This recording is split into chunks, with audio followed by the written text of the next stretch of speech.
Assalamualaikum warahmatullahi wabarakatuh. Berjumpa lagi di Indok Loreng ya. Untuk kesempatan malam ini saya akan membahas mengenai permintaan dari teman ya, untuk membahas mengenai ciri-ciri puyuh yang sudah afkir. Itu seperti apa ciri fisiknya? Oke, yang belum BPJS silahkan BPJS dulu. Bayarnya pakai jempol dan subscribe.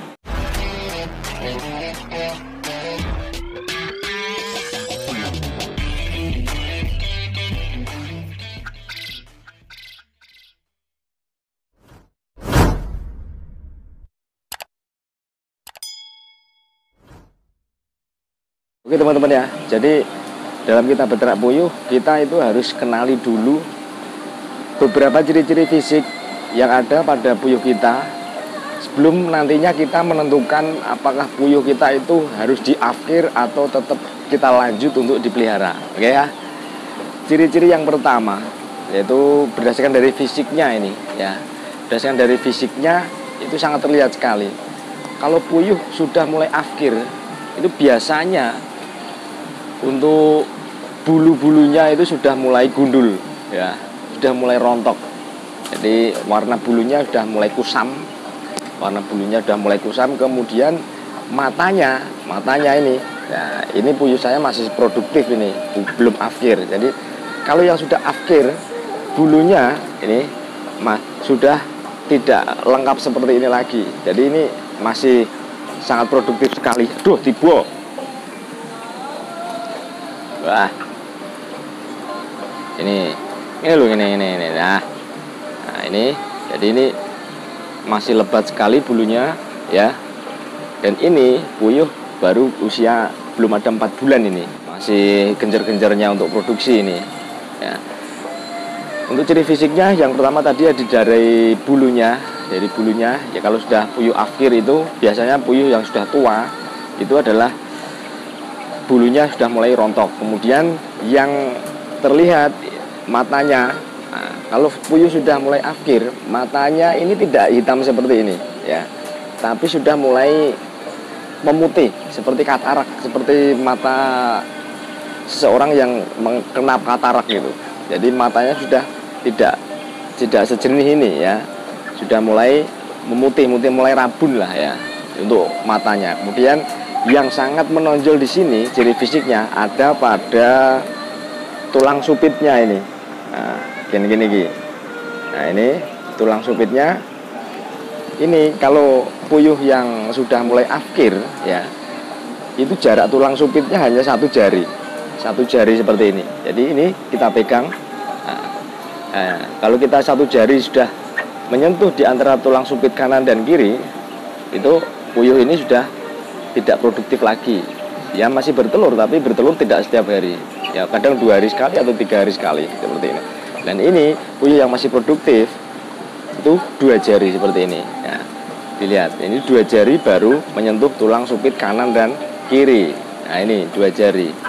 Nah, ya terasa ini 2 jari seperti ini. Ya ini sudah menyentuh tulang supit kanan dan kiri. Tapi untuk puyuh yang sudah mulai afkir, ini cuma 1 jari saja sudah menyentuh kanan dan kiri. Terus untuk ini anusnya, kalau puyuh sudah mulai afkir, anusnya ini sudah mulai mengering, kering dia, tidak basah seperti ini. Nah, kalau ini kan basah anusnya, nah, basah kalau ini.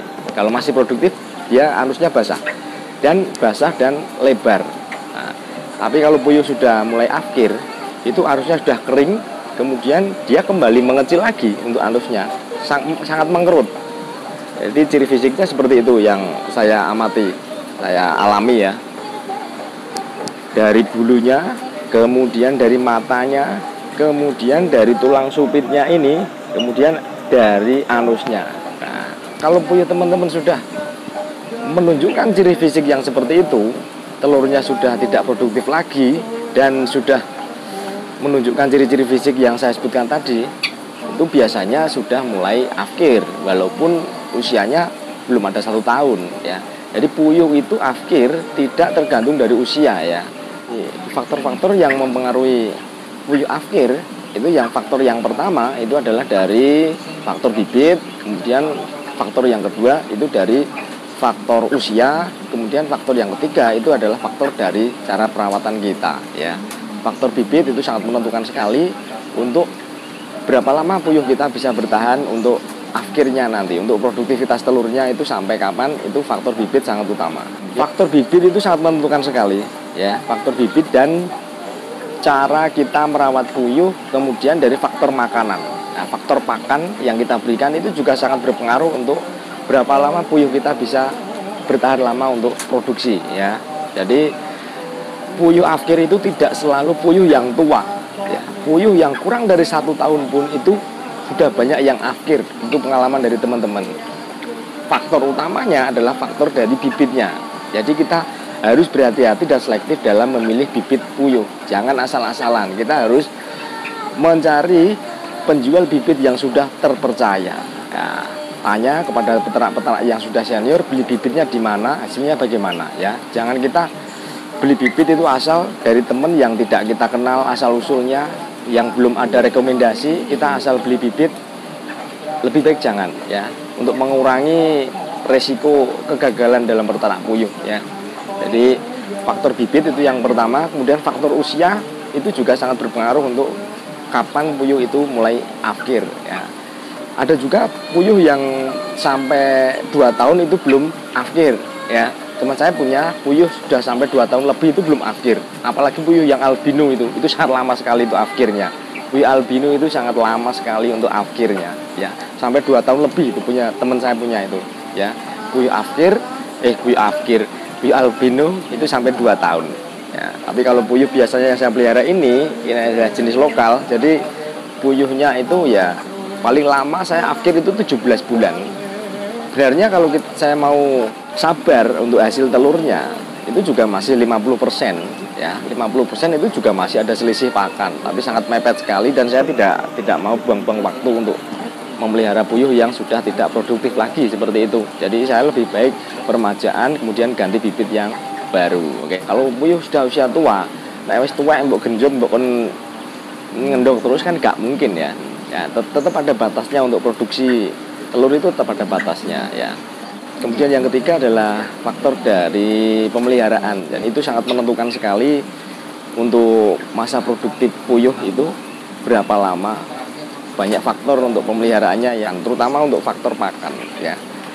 Kebanyakan dari puyuh yang afkir dini itu biasanya kita sering gonta-ganti pakan, gonta-ganti formula campuran itu, kita ganti ini, ganti itu, ganti ini, ganti itulah yang menyebabkan puyuh itu cepat afkir ya. Jadi kalau kita memelihara puyuh itu, kalau sudah ketemu komposisi pakan yang tepat dan itu sangat menguntungkan, kita stop di situ saja. Jangan kita ubah-ubah untuk campurannya ya, karena itu sangat berpengaruh sekali untuk jangka panjangnya nanti ya. Itu adalah ciri-ciri dan penyebab puyuh afkir. Itu ya teman-teman ya. Iki nek nggo kandangku tak setel ketoprak iki. Ketoprak kae, ben seneng puyuhe ya, ben ngendoke ben akeh. Jadi seperti itu ya teman-teman ya. Ciri-ciri dari puyuh afkir. Jadi kalau teman-teman memiliki ciri fisik puyuh yang seperti yang saya sebutkan tadi, itu lebih baik itu diafkir saja. Karena untuk segi waktu dan segi keuntungan itu sudah nipis sekali. Oke, semoga bermanfaat. Yang belum BPJS silakan BPJS dulu, bayarnya pakai jempol dan subscribe. Wassalamualaikum warahmatullahi wabarakatuh. Oke.